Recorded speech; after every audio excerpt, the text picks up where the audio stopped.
Hi, it's me again with Corel Draw Tips and Tricks, and I just made a rope border, and I made it with object to path, which is in X8 or above. And I thought it for those of you that do not have the latest software update, there's another way to do it with the transformation docker that everybody has. So let's click on our item, go to effects, no, go to range, I'm sorry, transformation, rotation. And we do need to double click on it and move our rotation to the center. And we're going to rotate it 5 degrees at 70 copies. So we actually need 71. I had it right. And that looks pretty good.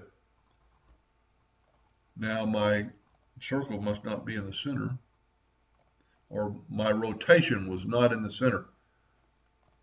So that's why I always kind of bring indexing lines down. And let's click on our item now. Try to get just the item. See, as you can see, it's just a hair off. It looked like it was close, but it wasn't. So you need to put it, and also I think I've turned off snap to object under view. No, I've got it on, so it should snap right to that.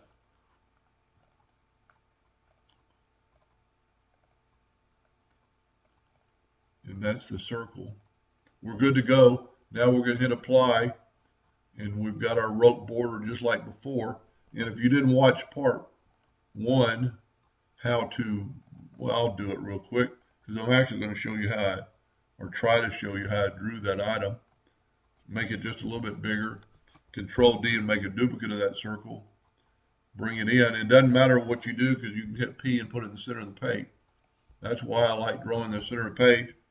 Now this rope, it might not be as good as the first one as far as the rotation, but there's a way around that.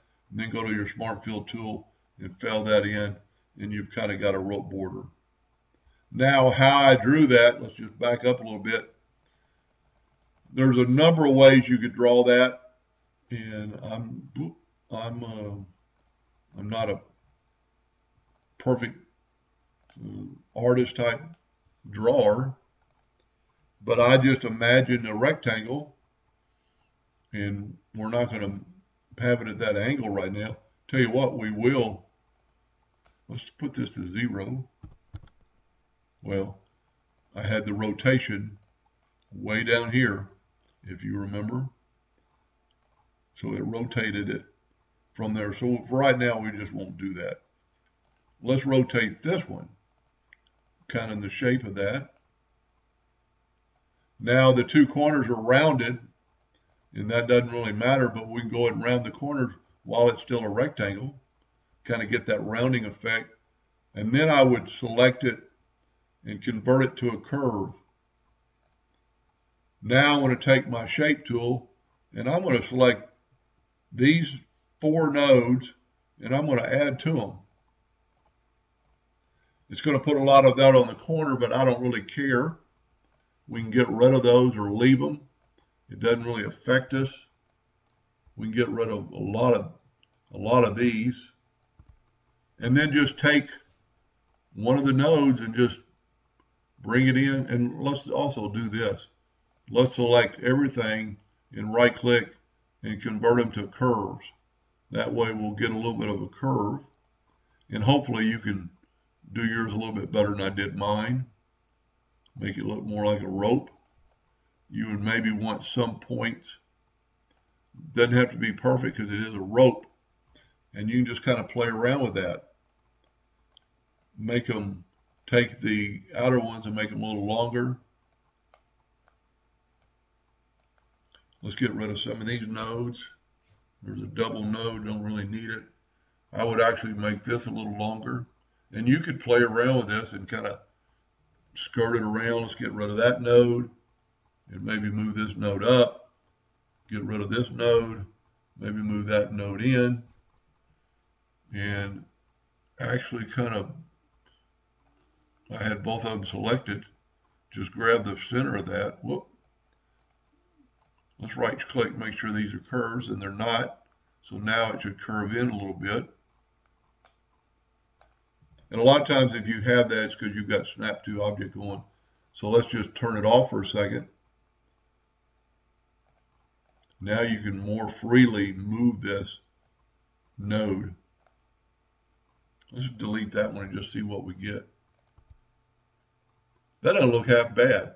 Maybe make this more of a point. Get rid of that node.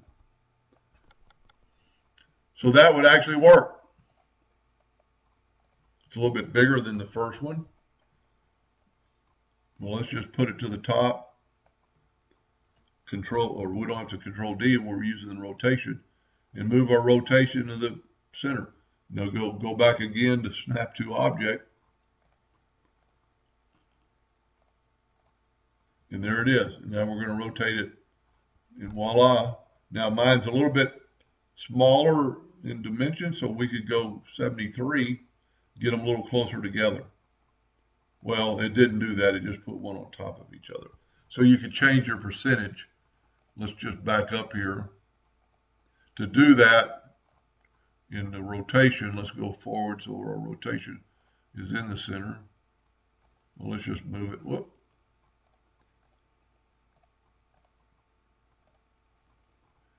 You could change this to 4.5 degrees and 71. So we didn't have quite enough. So then you can just up this to 85 and just go till you have enough. And it actually tells you, and you can see it, that you're too far. Let's back up here and make it 80. Even though in this case it doesn't matter. See, we've got a double one right there. After you've been drawing in Corel for a while, you'll start seeing that looked a little bit thicker. Now I'm going to Control G and make a duplicate of that and put it in the center just to make sure. I'm going to create a circle, put P, make it a little bit larger, hit P. And you want it really, or personal preference, you want it really close to that line. Control D and make a duplicate, bring it in, center of the page, a little bit more. And you just want where there can be some color fill get between there. We're a little bit large on the outside, but for the video, that's good. And then take your Smart Fill tool and fill that in. And then, of course, take away the red line by right-clicking No Outline. So there's you a rope border that will be transparent because you have nothing there. Anyway, I hope that helped a little bit, and thank you for watching.